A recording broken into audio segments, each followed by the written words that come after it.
Hello, everybody. Good morning. I just signed a request to Congress for critical security, economic, and humanitarian assistance to help Ukraine continue to counter Putin's aggression and at a very pivotal moment. We need this bill to support Ukraine in this fight for freedom, and our NATO allies, our EU partners, they're going to pay their fair share of the cost as well, but we have to do this.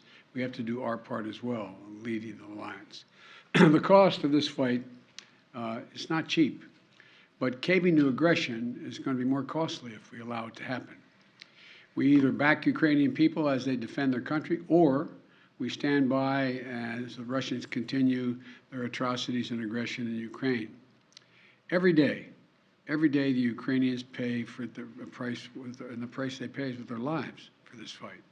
So we need to contribute arms, funding, ammunition, and the economic support to make their courage and sacrifice have purpose so they can continue this fight and do what they're doing. It's critical this funding gets approved and approved as quickly as possible. You know, long before Russia launched its brutal invasion, I made clear how the United States would respond, predicted they would invade, and they surely did. We said we'd not send U.S. troops to fight Russian troops in Ukraine, but we would provide robust military assistance and try to unify the Western world against Russia's aggression. I said I would impose powerful sanctions on Russia and that we destroy this myth that somehow they could continue to move without the rest of the world acting, that we deploy additional forces to defend NATO territories, particularly in the east along the Russian and Belarus borders. That's exactly what we said we would do, and we did.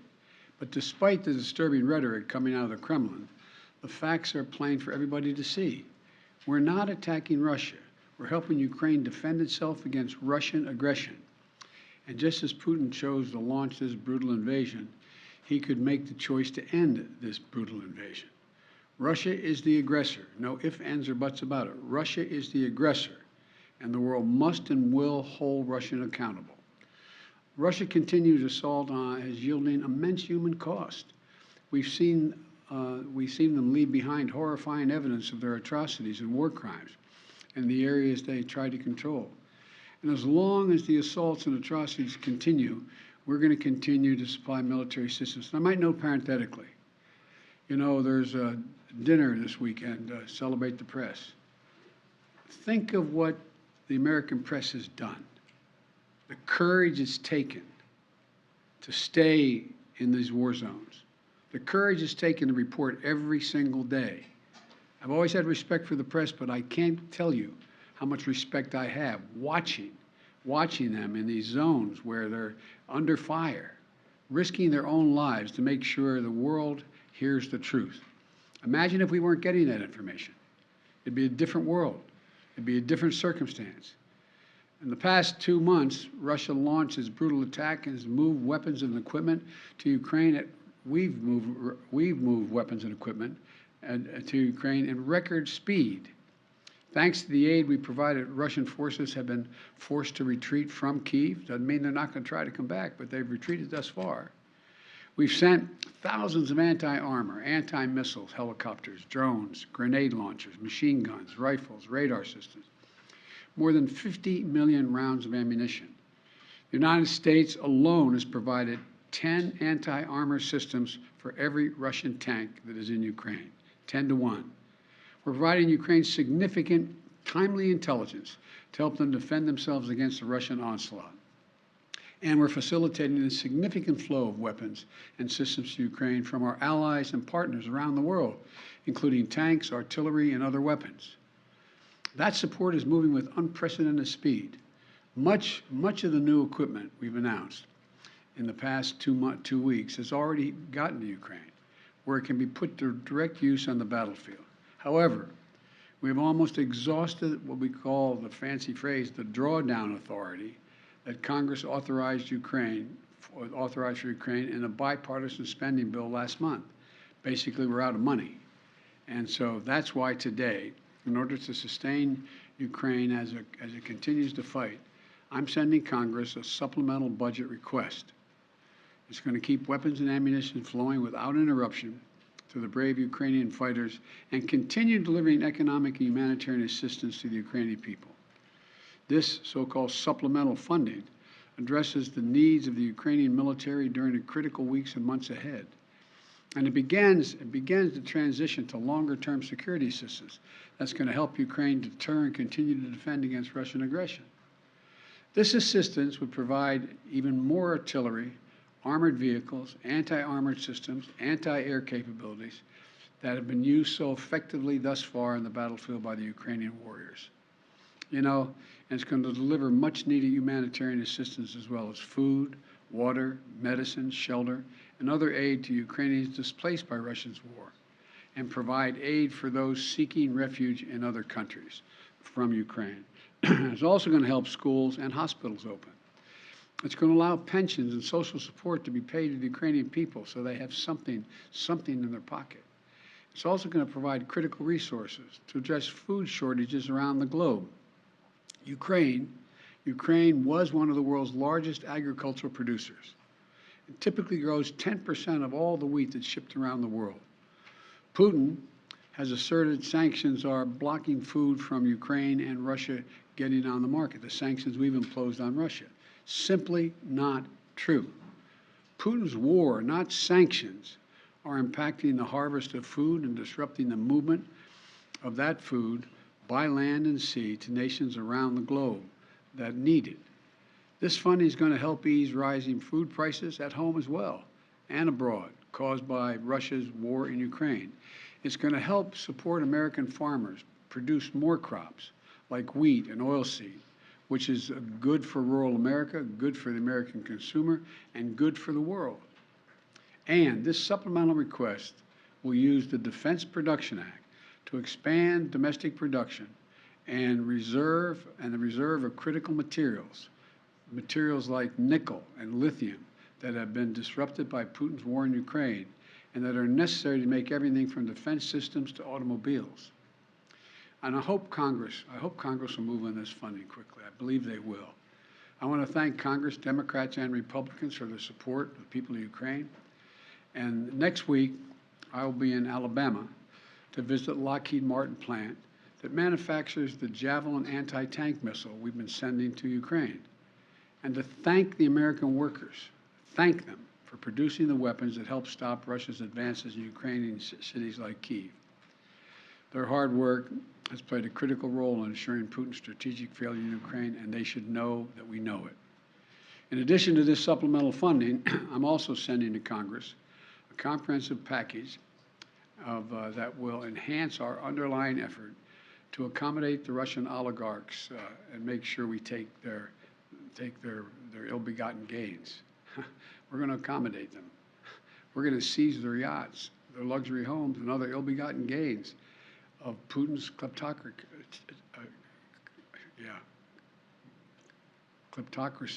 and the guys who are the kleptocracies. But these are bad guys. This legislative package strengthens our law enforcement capabilities to seize property linked to Russia's kleptocracy. It's going to create new expedited procedures for forfeiture and seizure of these properties.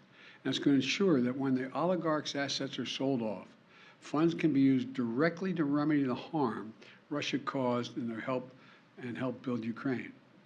Additionally, yesterday, Russia threatened two of our allies with a cutoff of energy supplies. While America has ended all Russian fossil fuel imports because we're able to use our vast supply of power in our country, some European countries have faced more challenges in reducing their reliance on Russian fuel. Russia has long claimed to be, quote, the reliable source of energy for the world. No matter what the differences are, their customers are always going to be in good shape. But these actions prove that energy is not just a commodity that Russia sells to help meet other countries' needs, but a weapon we use to deploy against those who stand against their aggression. So let me be clear. We will not let Russia intimidate or blackmail their way out of these sanctions. We will not allow them to use their oil and gas to avoid consequences for their aggression.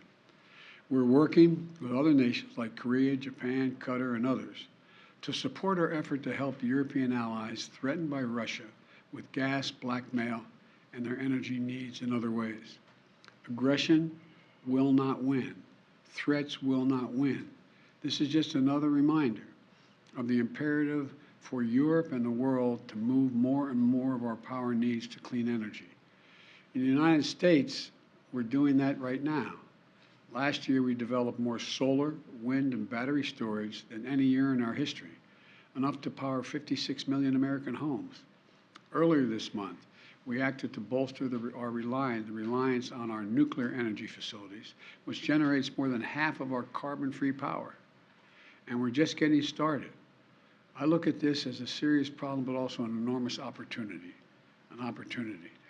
Bottom line, all these actions we've been taking are about the truth, this truth. Investing in Ukraine's freedom and security is a small price to pay to punish Russian aggression to lessen the risk for future conflicts.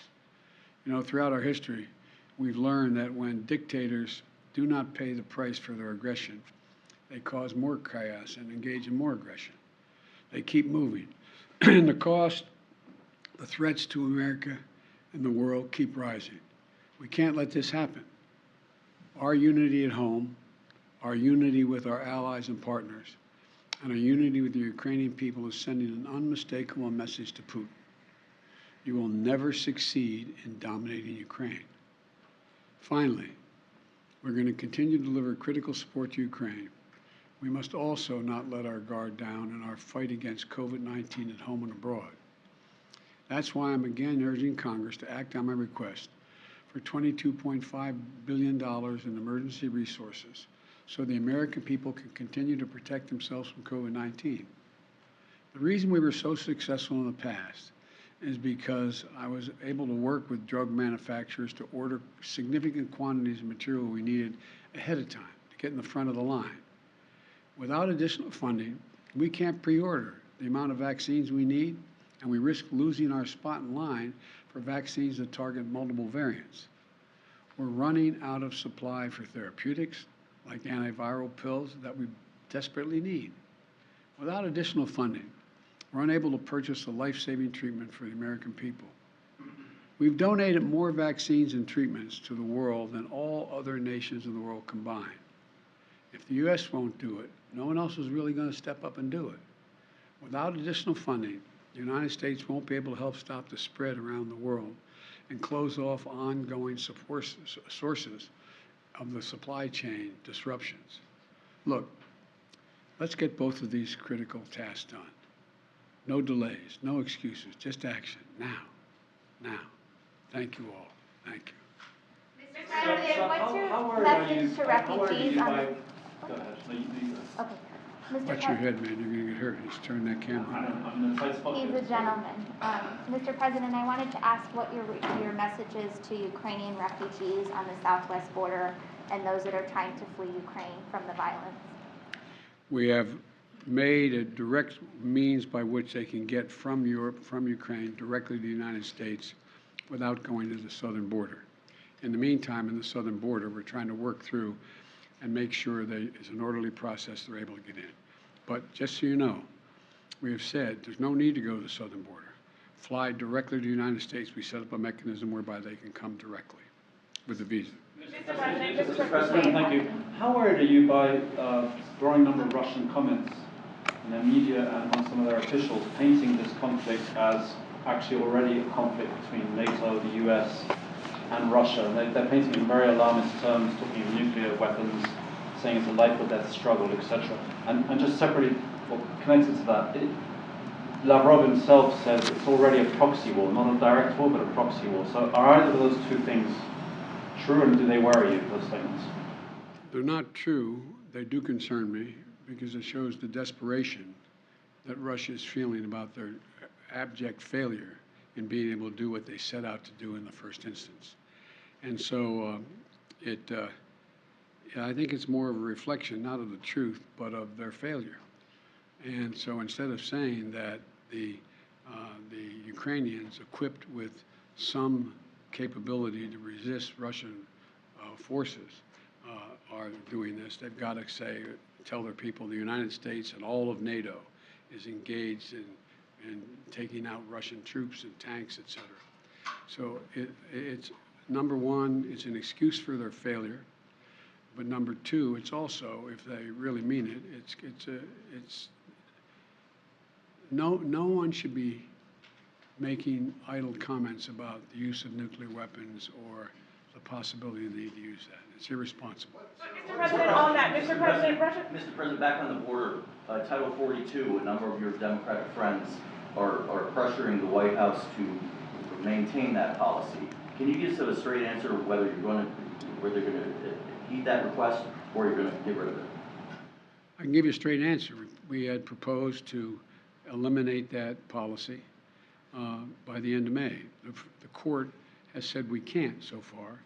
And what the court says we're going to do. The court could come along and say we cannot do that, and that's it.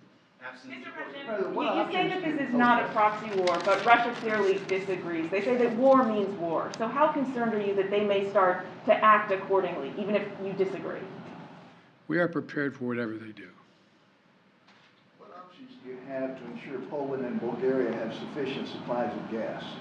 First of all, as you know, Poland has indicated they have significant reserves of gas that they have planned for, as does, not as much, but as does Bulgaria. And we have worked with our allies from Japan on to say that we may divert our sale of the natural gas that we're sending to those countries and divert it directly to Poland and Bulgaria. So that's as much as I can tell you right now. Sir, how concerned are you about a recession, given the GDP report today showed a contraction of 1.4% in the fourth quarter?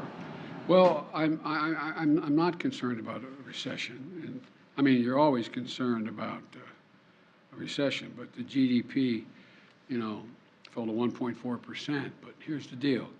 We're also had last quarter consumer spending and business investment and residential investment increased at significant rates, both for leisure as well as hard products, number one. Number two, unemployment is the lowest rate since 1970.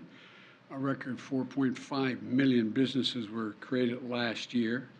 We're in a situation where we have a very different view than Senator Scott of Republicans that want to raise taxes on the middle-class families and want to include half the small business owners in that. So I think what you're seeing is enormous growth in the country that was affected by everything from COVID and the COVID blockages that occurred along the way. Now, you always have to take a look, and no one is predicting a recession now. Some are predicting there may be a recession in 2023. I'm concerned about it, but I know one thing, that if our Republican friends are really interested in doing something about dealing with the economic growth, and they should help us continue to lower the deficit, which we've done last year over $350 billion. They should be willing to work with us to have a tax code that is actually one that works and everybody pays their fair share. And they should be in a position where you shouldn't be raising taxes on middle-class folks. You should be raising taxes on people who everyone acknowledges that the vast majority of Republicans aren't paying their fair share. I've said it 100 times. You have, 50 major corporations of the Fortune 500 companies made $40 billion last year, didn't pay a single penny. No one under our proposal, making their $400,000 a year, will see a penny in their taxes go up, not one penny. Mr. President, about tying COVID aid to Ukraine aid. Do you think COVID aid and Ukraine aid should be tied together in legislation? Well, I don't care how they do it. I'm sending them both up. I mean, they can do it separately or together, but we need them both. Mr. President, Majority Leader Schumer said yesterday that you're, quote, getting closer to using executive authority to cancel up to $50,000 in student loan debt. Can you confirm that? What exactly are you looking to plan to do here in the coming You mean my months? spokesman said that? Majority Leader Schumer. Look, number one, first thing we did was reform the system that was in place that didn't work for anybody, that allowed people to write off debt if they engaged in public service. We have almost 1,785,000, don't hold me to the exact number, I'll get the number, 700 and some thousand have had debt forgiven, their whole debt forgiven because of their working in either as teachers or other means by which they qualify. And we continue to make that easier. Secondly, I am considering dealing with some debt reduction. I am not considering $50,000 debt reduction, but I'm in the process of taking a hard look at whether or not there will be additional debt forgiveness, and I'll have an answer on that in the next couple weeks. How high are you looking at? Thank you. Thank you, guys. Thank you Thank very you, much. guys. Thank you. Thank you, Thanks, Mr. sir. President. Thank you, Mr. President.